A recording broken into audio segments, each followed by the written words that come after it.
Harsha hospital, centre for plastic and cosmetic surgery, liposuction, tummy టక్, breast surgery, lip, చిన్ and nose correction సేవలు. మీ అందానికి నమ్మకమైన చిరునామా హర్ష హాస్పిటల్స్, కొంపల్లి, హైదరాబాద్. తల్లిదండ్రుల సంరక్షణలో అల్లారు ముద్దుగా పెరగాల్సిన 9వ తరగతి విద్యార్థి ఇప్పుడు ఆదర్శంగా నిలుస్తున్నాడు. విధి కాటేసి తండ్రి విద్యుద్ఘాతంతో చనిపోయినప్పటికీ తానే పెద్ద దిక్కుగా ఉంటూ నేటి యువతకు ఆదర్శంగా నిలుస్తున్నాడు. ఆ యువకుని స్టోరీ ఏందో ఆ యువకుని మాటలను అడిగి తెలుసుకుందాం. చిన్నప్పుడే తండ్రి చనిపోయాడు. దీంతో తన బాధ్యతలుగా కుటుంబ బాధ్యతలు సేకరిస్తున్నాడు. దీంతో పాటుగా చదువుపై ఉన్న మక్కువతో కూడా డైలీ పాఠశాలకు వెళ్తూ ఇటు కుటుంబాన్ని ఇటు తన కష్టాన్ని నమ్ముతూ ఎదురెదుతున్నాడు.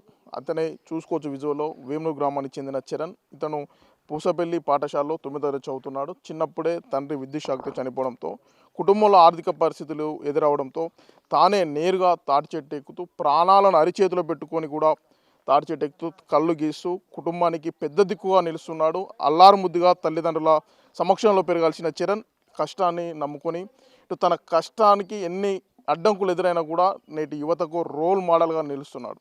చరణ్ మాటల్లో అడిగి తెలుసుకుందాం. చరణ్, నీకు ఏంది, ఎప్పటి నుంచి ఎక్కుతున్నావు తాళ్ళు, ఎట్లా అనిపిస్తుంది? 4 నెలల నుంచి ఎక్కుతున్నా. ఇది డాడీ చచ్చిపోయినప్పటి నుంచి కొద్దిగా ఇంట్లో వెళ్ళట్లేదు. అయితే ఈ మధ్యలో నేర్చుకొని ఈ మధ్యలో రోజు ఒక 500 వస్తుంది. అంటే ఇంట్లో ఎవరెవరు ఉంటారు? అమ్మ, నేను, చెల్లెని చదివిపియాలి మంచిగా, అమ్మని మంచిగా చూసుకోవాలి. అంటే మరి ఎప్పుడు తాళ్ళు ఎక్కుతావు, ఎప్పుడు స్కూల్కి వెళ్తావు? పొద్దుగాల స్కూల్కి వెళ్ళి మళ్ళా పొద్దుగాల తాళ్ళకి పోయి వచ్చినాక స్కూల్కి పోయి వస్తా, మళ్ళీ వచ్చి తాళ్ళకి ఎక్కి వస్తా. ఇంకా ఆడుకుందాం అనుకుంటా కానీ ఇంకా ఆడుకోను. ఎప్పుడు ఫ్రెండ్స్తో వెళ్తారని పోను, ఇంటికాడ పనులు ఉంటాయి అని. ఇంకా అమ్మ కొద్దిగా గొర్రెలు ఉన్నాయి, ఆ గొర్రెలు ఎమ్మడి పోతా. అంటే నీకు ఎందుకు తాళ్ళు ఎక్కాలని ఆలోచన వచ్చింది? అంటే నువ్వు చేస్తేనే ఇంట్లో గడిచే పరిస్థితి ఉందా? ఎందుకు ఇలాంటి ప్రమాదకరమైన వృత్తి, అంటే పైకి ఎక్కి కత్తులతో అంత పైకి ఎక్కి ప్రాణాలు భయం అనిపించదా? ఎక్కేటప్పుడు భయం అనిపించింది కానీ ఇప్పుడు ఏం అనిపించట్లేదు. అంతే. అంటే నీకు ఎంత ఎంత సంపాదిస్తావు? మరి ఇంట్లో నడుస్తుందా? ప్రధానంగా నువ్వు ఏం కావాలనుకుంటున్నావు? నేను పోలీస్ కావాలనుకుంటున్నా. ఇప్పుడు మందం అయితే ఒక 600 వస్తుంది. అంటే చాలామంది తల్లిదండ్రుల మాట వినరు, పేరెంట్స్ అంటే వాళ్ళ మాట లెక్క చేయరు, స్కూల్ టీచర్స్ మాట కూడా లెక్క చేయరు. మరి అట్లాంటి వారికి నువ్వేం చెప్తావు? అందరు అమ్మ నాన్న మాట విని స్కూల్లో బాగా మంచిగా చదువుకొని మంచిగా పోలీస్ అయినా ఏదైనా కావాలని అంటాను. ఇది చరణ్ చెప్తున్న మాటలు అందరినీ కూడా ఆలోచింపజేస్తున్నాయి. నేటి యువత కూడా చాలామంది యువతను మనం చూస్తున్నాం పెడదవ పడుతూ ఇటు తల్లిదండ్రుల మాటను ధిక్కరిస్తున్న ఈ రోజుల్లో చరణ్ మాత్రం తన కుటుంబాన్ని బాధ్యతను, తన కుటుంబానికి తండ్రి లేని లోటును తీర్చు తన పెద్ద దిక్కుగా ఉంటూ నేటి సమాజానికి ఆదర్శంగా నిలుస్తున్నాడు. కష్టానికి ఎన్ని ఎదురడ్డులు ఎదురొచ్చినప్పటికీ కూడా తాను మాత్రం తన సంకల్పాన్ని వైపు దూసుకు వెళ్తున్నాడు. ఎన్ని కష్టాలు వచ్చినప్పటికీ కూడా తను అనుకున్న లక్ష్యాన్ని, తాను పోలీస్ కావాలి, తన చెల్లిని డాక్టర్ చేయాలి, తన అమ్మకు అండగా నిలవాలనే తన లక్ష్యం ముందు విధి కూడా తల ఉంచుతుందని మనం చెప్పక తప్పదు. ఇలాంటి చరణ్కి ప్రభుత్వంతో పాటు సమాజం కూడా అండగా నిలవాల్సిన అవసరం ఎంతైనా ఉంది. వీడియో జర్నలిస్ట్ కీర్తన్తో యశ్వంత్, బిగ్ టీవీ, వేమూరు, మహబూబాబాద్. నా పేరు ఉమా, మాది ఎమ్నూరు. నా భర్త కరెంట్ షాక్తో చచ్చిపోయిండు. నాకు ఒక పాప, ఒక బాబు. మేము గొర్రెలు కాసుకొని బతుకుతున్నాం.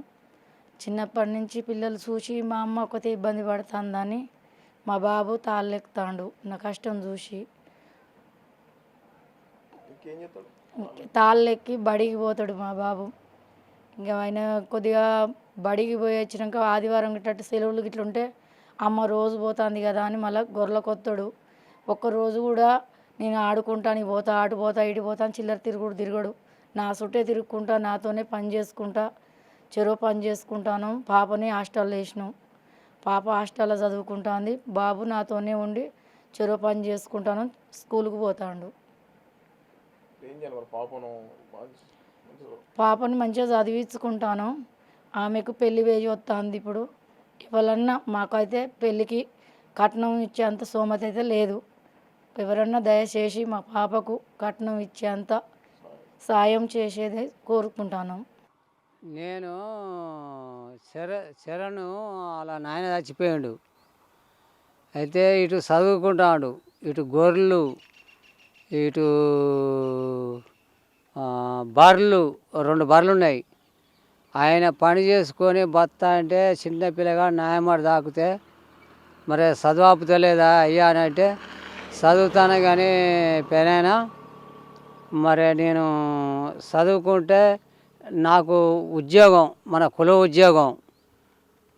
ఉద్యోగం అలా నేను ఉండాలి కదే, నేను ఒక గౌన్ని కావాలి కదే, మా నాన్న చచ్చిపోయాడు అని న్యాయమడి తాకితే అయ్యా మరి ఊళ్ళో అటు నేర్పరారా మేనోళ్ళు అయినోళ్ళు నేర్పరారా అంటే ఎవ్వరు అడిగినా కూడా ఎవరు నేర్పుతలేరు నాయన అంటే నేను చెట్టు ఎక్కించి చెట్టు మీద అన్ని పనులు చేయించి చెట్టు దిగిచ్చి నా సొంతం చెట్లు కూడా 2 చెట్లు ఇచ్చి నేను ఉద్యోగం బతకాలే బిడ్డ, ఇప్పుడు ఈ రోజుల్లో ఎక్కేటోళ్ళు లేరు, మరి చదువుకుంటున్నావు నీకు నౌకరు వస్తుంది అన్నా కూడా వినకపోతే నేను చెట్లు ఎక్కించి నేర్పిన. ఇప్పటికీ 10 సీసాల కళ్ళు అవుతుంది.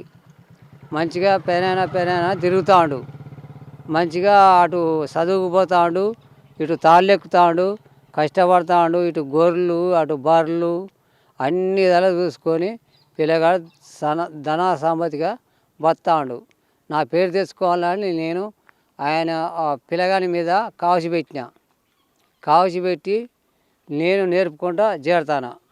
ఓ 10 మంది తాళ్ళు ఎక్కినా కూడా ఎవ్వరు దగ్గర తీయలే, నేను దగ్గర తీసుకుంటాను.